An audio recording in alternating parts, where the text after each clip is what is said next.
경기도 영어학원에서 시작된 집단 감염도 계속해서 번지고 있습니다. JTBC 취재 결과 해당 학원 원어민 강사들이 갔던 술집은 이달 초 방역 수칙을 어겼다가 적발된 뒤에도 2주 넘게 영업을 이어간 것으로 확인됐습니다. 적발을 해도 실제 문을 닫도록 하기까지 평균 16일 정도 걸린다는 것이 관할 구청의 설명인데 그 사이 집단 감염의 확산을 막을 수 있는 기회를 놓친 겁니다. 최승훈 기자입니다. 마스크를 항상 써달라고 적혀 있습니다. 춤을 출 수 없다고도 돼 있습니다. 최근 원어민 영어 강사들이 모였다가 집단 감염된 마포구의 한 술집입니다.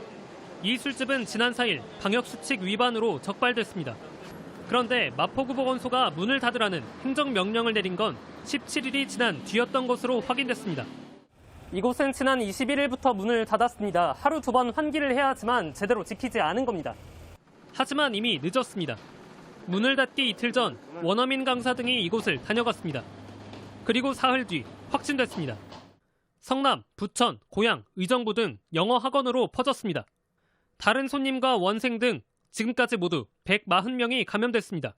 대화가 힘들 정도로 음악을 크게 틀고 음주를 하는 이런 주점 형태로 운영되고 있는 곳이었습니다.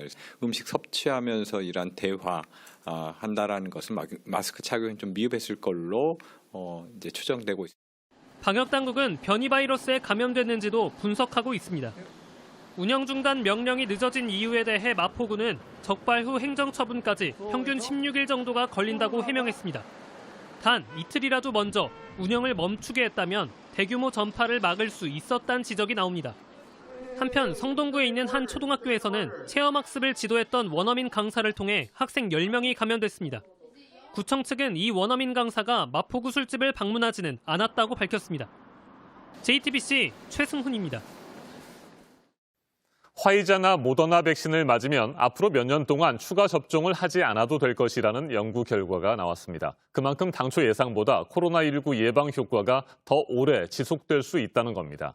아스트라제네카 백신과 화이자 백신을 교차 접종할 경우 효과가 더욱 좋다는 연구 결과도 나왔습니다. 워싱턴에서 김필규 특파원이 보도합니다. 미국 세인트루이스의 워싱턴대 연구진이 코로나19 백신의 효과가 몇 년 이상 지속될 가능성이 있다고 밝혔습니다. 화이자나 모더나 백신 같이 mRNA 계열의 백신을 맞으면 당분간은 부스터샷, 그러니까 면역 효과를 높이기 위한 추가 접종이 필요 없다는 겁니다. 특히 한 번 걸렸다가 백신까지 맞은 사람은 평생 면역력이 지속될 수 있다고도 했습니다.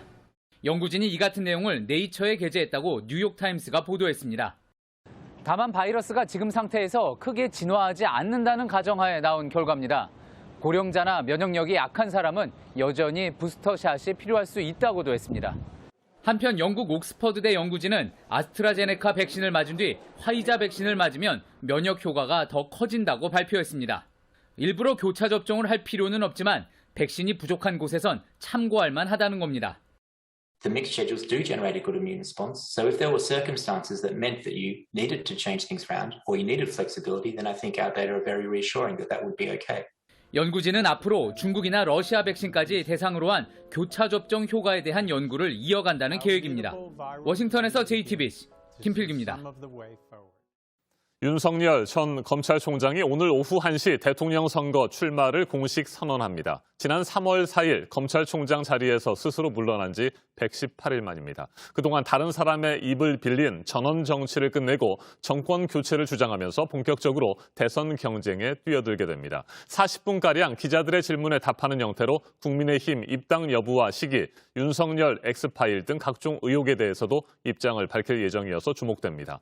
더불어민주당에서는 이재명 경기도지사가 7월 1일 목요일에 온라인 영상을 통해 출사표를 던집니다. 이낙연 전 대표는 다음 주 출마 선언을 준비하고 있고 정세균 전 총리와 이광재 의원은 후보 단일화에 나서기로 합의했습니다. 황예린 기자가 보도합니다. 서울 광화문 근처에 있는 한 빌딩입니다. 이곳에 자리 잡은 윤석열 전 검찰총장 캠프는 사실상 가동에 들어갔습니다. 이번 주 안에는 내부 공사를 마무리 짓고 본격 운영에 돌입할 예정이란 게 윤 전 총장 측의 설명입니다.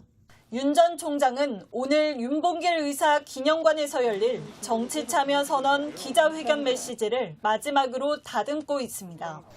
메시지의 초점은 정권 교체의 필요성에 맞춰질 걸로 전해졌습니다.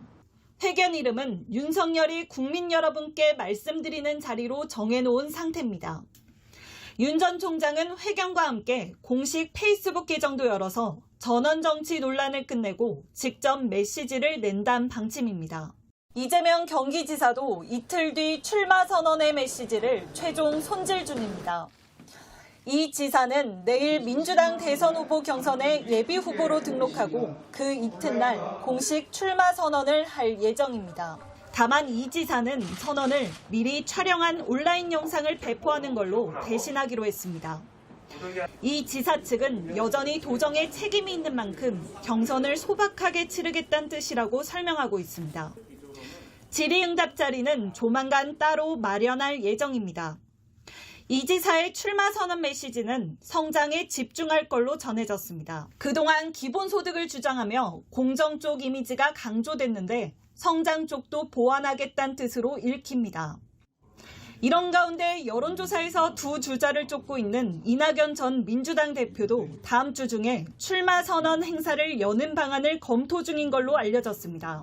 한편 정세균 전 총리와 이광재 의원은 다음 달 5일까지 후보 단일화를 하겠다며 반 이재명 전선을 처음으로 공식화했습니다. JTBC 황예린입니다. 검찰총장 못지않게 정치적 독립성과 중립성을 핵심 가치로 삼아야 하는 감사원장도 사실상 대선에 출마하기 위해 어제 사퇴했습니다. 최재형 감사원장은 대한민국의 앞날을 위해 어떤 역할을 해야 하는지 숙고하겠다고 밝혔습니다. 문재인 대통령이 임명한 두 사정기관의 수장이 임기도 마치지 않고 동시에 야권의 대선 주자로 나서는 헌정사상 초유의 상황이 펼쳐지게 됐습니다. 강희연 기자입니다. 최재형 감사원장은 출근길에 곧바로 사퇴 입장을 밝혔습니다. 많은 논란이 있는 상황에서 감사원장직을 계속 수행하는 것이 적절하지 않다고 판단하여 오늘 대통령님께 사의를 표명하였습니다. 최 원장과 관련해선 지난해부터 야권 대선 주자설이 나왔지만 그때마다 부인해왔습니다. 그러다 국회에 출석해선 생각이 바뀐 듯 사퇴를 사실상 예고했습니다. 최 원장의 원래 임기는 내년 1월 1일까지였습니다. 이 때문에 임명권자인 대통령과 국민에게 송구하다며 앞으로 어떤 역할을 해야 하는지 숙고하겠다고 했습니다. 현직 감사원장이 사표를 던진 뒤 여권도 아닌 야권의 대선 주자로 가면 사상 초유의 상황이 연출됩니다. 헌법기관의 수장이 그 경력을 바탕으로 정치에 뛰어든 선례로 두고두고 논란이 될 수도 있습니다. 이를 의식한 듯 최 원장도 당장의 행보에 대해선 답을 피했습니다. 사의만은 이 자리에서 드릴 말씀은 아닌 것 같습니다. 차차 말씀드릴 기회가 있을 겁니다. 국민의힘 입당도 이런 부담 때문에 시간이 좀 흐른 뒤 결정할 걸로 보입니다. 국민의힘도 이런 점을 감안해 환영하되 거리는 뒀습니다. 고독한 개인의 결단의 시간이 필요할 것이다라는 그런 이해를 하고 있습니다. 충분히 저희와 함께 공존하실 수 있는 분이다. 이렇게. 반면 여당은 최 원장의 출마를 군사 쿠데타에 비교하는 등 강하게 비판했습니다. 감사원장을 그만두고 야권 대선 후보로 나온다는 것은 너무나 말이 맞지 않는 내로남불이 아니냐 이렇게 생각이 듭니다. 정의당도 부정적으로 평가했습니다. 부적절한 처신이며 정치사에도 대단히 나쁜 선례를 남기게 될 것입니다. 문재인 대통령은 오후 늦게 최 원장의 면직안을 제거했습니다. 문 대통령은 바람직하지 않은 선례를 만들었다며 아쉬움과 유감을 표했다고 박경미 청와대 대변인은 전했습니다. JTBC 강연입니다. 지적장애가 있는 여고생에게 오물을 뿌리고 집단 폭행한 10대 2명이 구속이 됐습니다. 경찰은 이번 사건 전에도 피해자에 대한 폭행이 있었던 것으로 보고 조사를 하고 있고 동영상을 촬영했다는 의혹에 대해서도 들여다보고 있습니다. 김태형 기자입니다. 모자를 푹 눌러쓰고 고개를 숙인 17살 A양이 차에서 내립니다. 또 다른 공범인 B양은 손에 든 휴대전화만 쳐다보며 법정 안으로 들어갑니다. 인천지방법원은 어제 오후 도주할 우려가 있다며 A양 등 2명에 대한 구속영장을 발부했습니다. 이들은 지난 16일 인천의 한 모텔에서 지적장애 상급인 피해자를 폭행해 얼굴 등을 크게 다치게 한 혐의를 받고 있습니다. 당시 피해자의 어머니는 딸과 연락이 닿지 않자 스마트폰 애플리케이션을 이용해 위치를 확인했고 해당 모텔에서 딸을 발견했습니다. 피해자는 옷이 벗겨지고 오물을 뒤집어 쓴 상태로 폭행을 당해 눈과 코, 귀 등이 심하게 부었던 것으로 전해졌습니다. 지난 21일 피해자의 어머니는 국민청원 게시판에 A양 등이 딸을 때리고 재떨이, 씹던 껌, 변기통물을 머리에 붓고 동영상까지 촬영했다는 내용의 글을 올렸습니다. 가해자들의 엄벌을 촉구하는 해당 청원은 약 4만 명의 동의를 받았습니다. 이들 중 일부는 경찰에서 피해자가 험담을 한다고 생각해서 때렸다고 진술한 것으로 알려졌습니다. 경찰은 이번 사건 이전에도 A양 등이 피해자를 폭행한 것으로 보고 추가 조사를 하고 있습니다. 경찰 관계자는 피해 학생을 괴롭히는 모습을 동영상으로 촬영한 혐의에 대해서도 보강 수사를 하고 있다고 말했습니다. JTBC 김태형입니다.